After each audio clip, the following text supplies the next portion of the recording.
Kansooke munnange okujjukiza nti dokita gyali omusawo gyali eyakuguka mu ddagala eryaffe erya wano ate nga musawo mukugu qualified doctor nti yasomera ddala obusawo n'akuguka najja wano ewaffe n'akola research olwa talent oba ekitone kyalina n'asobola okubeera nga munnange asobola okukwasaganya eddagala eryaffe erya wano n'ery'abazungu n'amanyi obulabe n'obulungi obuli buli side. Kale munnange bw'atyo asobola okunyonyola obulungi. Njagala nnyo mwogerezeganyeko naye gwe alina obuzibu kwegamba akunnyonnyole naawe owulire nti ddala mu butuufu omusajja alinga ali wano byempulira mu mutima aba mu mubiri ddala naye alinga eyali abirwaddeko era agenda kuwa eddagala owone. Bannayuganda bangi nabo bagisabye era nange njebawa ewatali yadde nti oba akakwakulizo konna kubanga muganda wange teri kisinga bulamu era mbaagaliza okubeera abalamu. Kale munnange mwabalina ebirwadde ebizibu ennyo pressure sukaali prostate abalwala amawuggwe abalwala ensigo abalwala omutima ebizimba byonna menye ekindeke ki anti nze siri musawo nange era byennakulamye nga byebyo byensobola okubabuulirako naye ng'omusawo gyali. Kati munnange nga tuvudde ku musawo mu mboozi ennyingi zembadde nga nze gyankola wano ku Uganda at large mu kugezaako okubeera nga tukuba ttooki mu biseera ebyayita ebyaliwo bino ebiriwo n'ebyo ebirijja mu maaso. Nayogerako ku kya Museveni okuteekateeka bannayuganda kwegamba mu ngeri ey'okubeera nti no abakkirizisa ebyo byayagala okubeera nti bye biba mu maaso yakikola dda okuviira ddala nga tannaba kubeera nga awamba obuyinza n'atuuka okubeera nga yeetaba mu kalulu ka 1980 era n'alaalikirawo nga bw'agenda ogenda mu nsiko singa akalulu kabbibwa bw'atyo n'agenda mu nsiko era mu ngeri y'okunyoomebwa yamaliriza awambye. Kakati mu ngeri y'emu era Museveni bw'atyo essaawa eno tiggwe ojja okulaba ebintu nga bigenda mu maaso ne weebuuza nti ekigendererwa kya bino kiki kubanga jjukira nti bw'oyogerako n'abasajja abo abali bafunye omukisa ogwogerako n'abasajja abo kati ne mwogera ng'akitegedde nti gwe wagira enkyukakyuka naye n'akubuulira pulaani yaabwe ajja kugamba nti bo bajja okukuumira Museveni mu buyinza emyaka 50 era nga eno yali pulaani enteeketeeka obulungi nti nga tebanagenda mu kalulu ka 1980 baali bino byonna baabibala nga biri ku drawing board nga bamanyi kye basooka nakyo ne kye bazzaako. Kati nga bwe nkutegeezezza nti Museveni eyali anyoomebwa bw'oba tebaamunyooma n'abalala bonna baamunyooma era ne mu kalulu ka 1980 yali talina yadde n'amaanyi yadde n'akamu ng'era buli omu amulabanga ayisa ebivvulu. Yamaliriza awambye obuyinza ng'atadde eggwanga mu lutalo era nga obuyinza abuwambye 1980 emyaka 5 mirambirira nga bali mu nsiko era yasobola okumubilizinga abalwanyi ssente na buli kimu okukakkana munnange ng'olutalo aluwangudde era ng'obuyinza abuwambye. N'olw'ensonga eyo ekyo akimanyi bulungi nnyo nti teri muntu atasobola kufuga Uganda naddala singa aba afunye omukisa ogwo.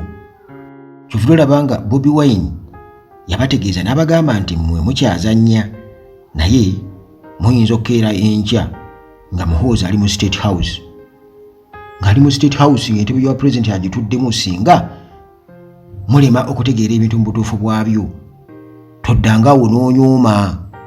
Era nabo bakimanyi bulungi nnyo nti Bobi Wine asobola bulungi nnyo okutuula mu State House.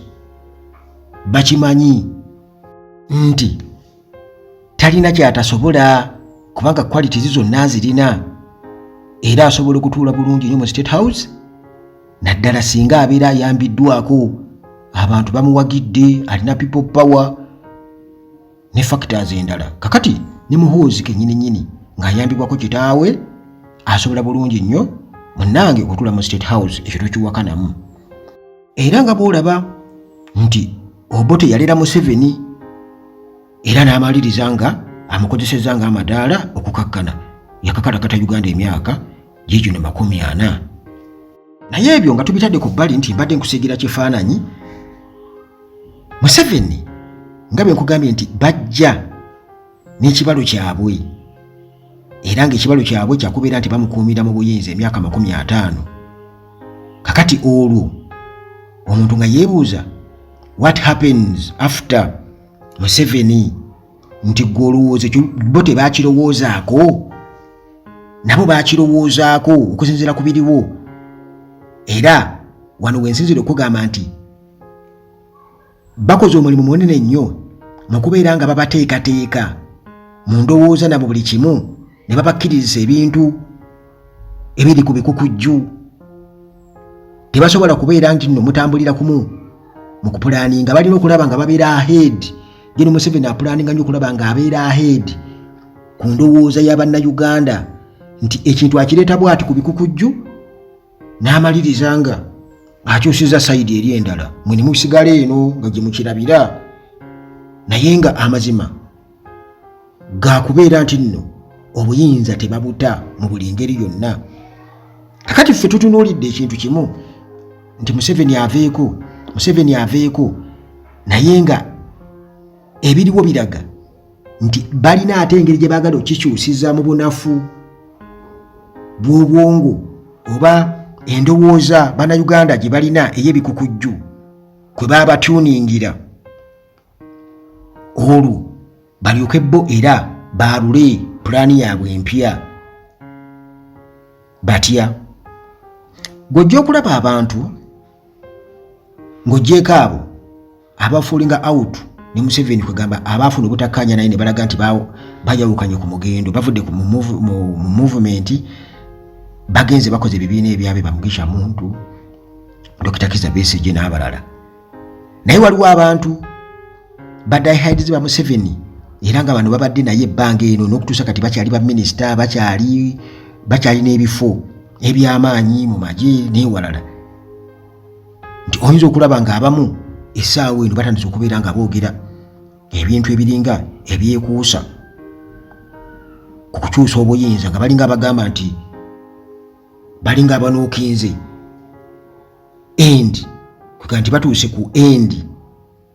Ate era ng'ekyo kisuubirwa kubanga baabala emyaka 50, emyaka 50 nga bakatambuzaako emyaka 40, kiba kitegeeza nti era walina okubaawo sayinizi ezo nti emyaka 50 gisemberedde, oba oli awo n'obutagiweza 50 nga bwe yagibala. Naye bano mu kubeera nti nno balaga nti waliwo embeera ey'obutakkaanya oba nti ebintu bikyuse nnyo oba waliwo ebitatambula bulungi, tebawulira nga bajja boogera omu ku bo ye Kayindi Tafiire. Naye ate jjukira nti ono yatukakasa dda mu kampeni eza 2021 yatukakasa awo ti Museveni talina gy'alaga, era ne bumubuuza essaawa eno era ayinza okukikugamba bw'atyo, naye ate ng'akulaga alinga kwegamba agamba naye however n'abalala bangi tubawulira. Kati kino nti omuntu ayinza okukiraba oba n'akibuusa amaaso n'agamba nti awo balaba nabo batandise okubeera nga bakubagana. Kituufu basobola okubeera nga bakubagana munda omwo, kubanga era obumulumulu tebubulamu, obutakkaanya tebubulamu, kubanga jjukira nti ng'ogyeeko okubeera nti nno okulya waliwo ayinza okukwata mu nva za munne oba okusuuza munne ziddiiru bwe bityo, naye era basigala bakyatambulira mu layini y'emu, mu pareedi y'emu, kubanga era kye bakaayanira bakikaayanira awo, bakaayanira nnyama awo mpaka ku kifi. So nga ate ekifi bwe kidda ku sayidi ya opposition obuze ne bubava mu ngalo, kitegeeza baba tebakyasobola kulwanira kifi. Kitegeeza nti mu butakkaanya bwabwe ate tebasobola kweyuza kutuuka ku level etuuka n'okubeera nga basobola okulekera opposition etwale ekifi. Tekisoboka. Kiba kitegeeza nti abantu bano bakyali bumu era batambulira wamu. Bwe batyo bwe balwana, bwe baddingana, bwe babayita, bwe batuula, bwe beevuma, bwe bakola batya. Kati General Museveni ye era omu mwennyini mwasinzira okubeera nga akolera pulaani ze ate era ng'amanyi taking advantage eya buli situation ebeera egwawo. Ekyokulabirako Muhoozi nga amaze okulalika bannakenya nga bwajja okubalumba mu wiikisi 2 zokka Nairobi agiwambe. General Museveni ne yeetonda n'amugobako obuduumizi bw'amagye ag'oku ttaka era abantu bonna ne bajaganya bagamba kale bamusudde naye ate n'amukuza n'amufuula jeno omujjuvu n'amukuza n'amufuula jeno omujjuvu. Bw'amala omufuna jeno omujjuvu ne tulaba Mbadi eyaliko mu biseera nga CDF ne bamuwa obuyinza bwonna komandi ey'amagye era abantu ne balowooza nti oba awo Museveni kyakoze kiki kino olaba atukadde okujjako obuyinza oba awo tunaatera okulaba nga transition ebaawo ng'obuyinza bugenda mu mikono gy'omuntu omulala. Kati n'amaliriza nga ate Mbadi amugobye mu mwezi gumu n'awa Muhoozi owa CDF nebiri byonna ne bikola ki ne bisigala nga tebikyalina makulu ebyokubonereza. Kwegamba ng'alinga eyali yeebaza omwebaze kitegeeza nti mwe kyemwalabanga ekibi ate ye already era kwe yeeyimirira ne mukyamuukirira bwe mutyo era n'amaliriza nga ye atadde omuntu we wayagala era omuntu omutuufu wayagala abeere mu kifo ekyo eky'obuduumizi bw'amagye ag'eggwanga. Ekyo nno kitegeeza kukola ki? Kusigala nga pulaani ekyagenda mu maaso kwenywereza mu buyinza era nga teweerabira ekibuzo kiri kiki ekinaabeerawo nga Museveni awummudde oba nga taliiwo. Kiki ekinaabeerawo okusinziira ku pulaani yaabwe bapulaaninga ki? Kati baleese ekibuuzi ekyatandikidde ekya Muhoozi project kyatandika ddajjukira era okukuteekateeka abantu konna. Muhoozi n'agiyita blessing in disguise nambu kati yafuna ekirowoozo n'asalawo nti kati kale wakiba kibe okutuusa kati tulabanga already nti amaze okubeera nga alaga nti ayagala Muhoozi project nti kituufu ayagala era waali ne batuuka n'okubeera nga bamutuuma erinnya standby generator era ekyo still kigenda mu basket eri ey'okutegeka bannayuganda okumulisa kasuka ejinja mu kisaka balabe era ogwo omukolo weeguli nti kati waliwo abamukkiririzaamu kitegeeza alina kwatandikira.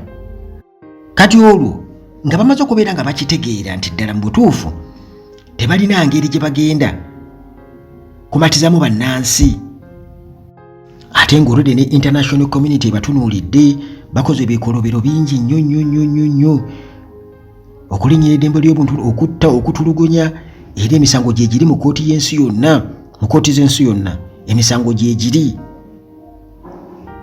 Kati olwo bagezaako okubeera nga bateekawo opposition mu bo bennyini basobole okuweekeninga opposition balage nti ekintu kikyukira mu bo bennyini era nga ensonga enkulu yakubeera nti balina okuleeta omuntu agenda okusobola okubeera nga abaprotectinga baleeta omuntu asobola okubeera nga abaprotectinga ateekawo olugo ku bo atagenda kubavunaana agenda okukuuma omunyago gwabwe era agenda okubaleetera okubeera nga balya akasente kaabwe mu bukadde bwabwe nga tebaliko kutaataaganyizibwa kwonna. Kati balina okuteekateeka bannayuganda mu layini eyo bannayuganda babakkirizise nti enkyukakyuka zigenda kubeerawo n'enkyukakyuka zigenda kubeerawo zitya nti baagala enkyukakyuka zibeere mu bo bennyini kwegamba nti beefuule nga abaleese omununuzi kyovula nga bagamba nti Muhoozi obuyinza ayinza kuwamba buwambi mu mudumu gwa mmundu ne beefuula bwefuuzi nti bataddewo ku etaliyo. Ekyo kitaba bwe kityo. Pulaani ya Mao naye eri wali ti palamenti ebeera erunda pulezidenti. N'ekintu ekirala, olw'okuba nti no amagye galina okubeera nti gali mu mikono egy'omuntu gwe beesiga obulungi ennyo, nti Muhoozi bw'aba asigaddeyo nga yaduumira amagye nga gali mu kontrol ye, asobola okubeerayo nga pulezidenti nga yasalawo era nga yaduumira amagye. Kati ne baleeta abantu nga boolaba mu nkola gye baayitamu basekandi, kati nga Lwalje Museveni abeera ne ba vice presidents naye nga tebalina makulu, tebasobola kusalawo, baliwo nga bisiikirize. Ye yasalawo, ye Museveni nga pulezidenti era ye vice president we. Kati Muhoozi n'ababeera nga bamukwasiza ekintu ekyamaanyi ennyo, amagye bagamukwasiza kubanga bakimanyi nti bo bajja na mmundu era emmundu ye bakomedde mu buyinza. Kati olwo gwe yonna gwe babeera baleese okubeera pulezidenti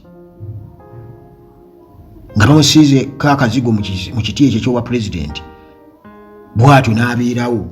Palamenti n'emulonda wali, tebajja bakkiriza kumulonda kuba temujja mumulonda, ate tebalina biseera byakugugulana namwe mu bululu. Kati palamenti emulonde wali abeerewo ng'ekisiikirize, era nga byonna byonna byaba agenda okwogera babimuwa buwi na buli kimu, naye nga pulezidenti wali ye Muhoozi era nga yaduumira amagye.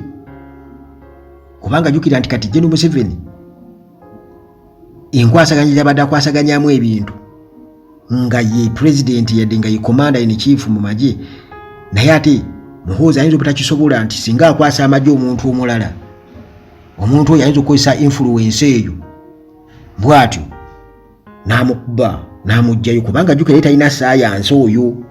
Kati saayansi ayinza kumufuna wali nga yaduumira amagye, yagawa buli kimu, yagasalirawo, asobola okubeera n'obuganzi ne control. Kati bano bonna bonna abakubagana abatulaga nti baliwo entalo bageza kuteekawo mbeera eyo yakutegeka bannayuganda, kubanga weebuuza nti ebiseera byonna byonna babadde tebajja kwogera ku Museveni bibi, babadde bawaana muwaane. Naye kati olwo bateekawo embeera batutegeka, batuteekateeka okuteekateeka mu bwongo, batukkirizise nti eggwanga linunuddwa, bo bennyini beenunudde, oba kugamba kye bayita okubeera nti ku sayidi eyaabwe ekiba nti bafunye omuntu agenda okubakuuma, agenda okukuuma omunyago, agenda okukuuma byonna byonna, emmaali na biki obutabawaayo, bavunaanibwa emisango egy'okutulugunya n'ebirala. Ettaka libabbye lireme kubeera nti likwatibwako, kubanga kontu babeera bagirina.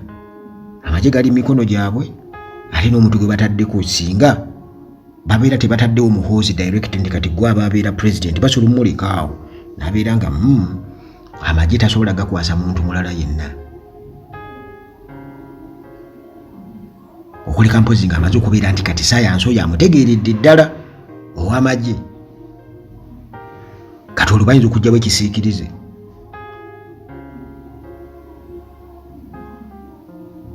Naye nga eyo muganda wange njagadde kubeera nga nkutegeeza okusinziira ku bintu byendaba nze nga Uganda atulaagi nti gye tulaga, eyo gye tulaga era obubonero bwonna bulaga nti abasajja pulaani yaabwe ekyagendera ddala mu maaso, nti Museveni baalina pulaani yamukumira mu buyinza myaka 50, naye si kyekyokka nti balina okubeera n'abasika, era nga buli musika balina omupulaaningira butya bwagenda okubeera nga abeerawo, era kabadde ki mwagenda okubeera nga abeererawo, nti jjo oliwo okutuula bw'ati mu ntebe oba okubeera nga bamukwasiza. Kati nga Muhoozi bamukwasa amagye, kitegeeza nti already bamukwasa dde eggwanga,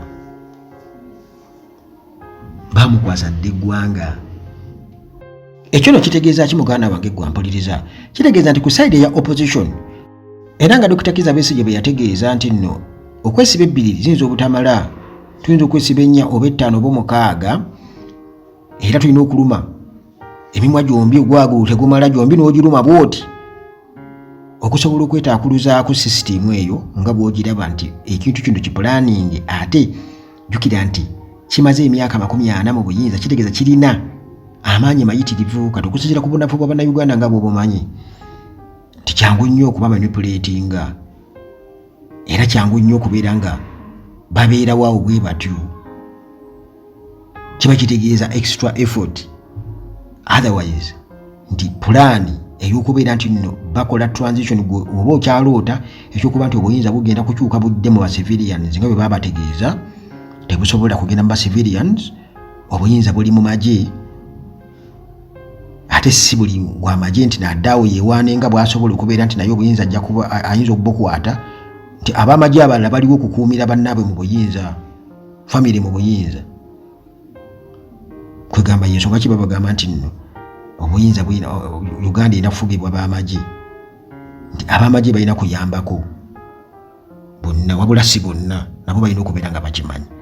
Kale bwe munnanga mpuliriza, njagala okimanye nti bwe tuba twogera ku military government, eno military government era tebeerango gavumenti ey'abantu nti erondeddwa abantu nti omuntu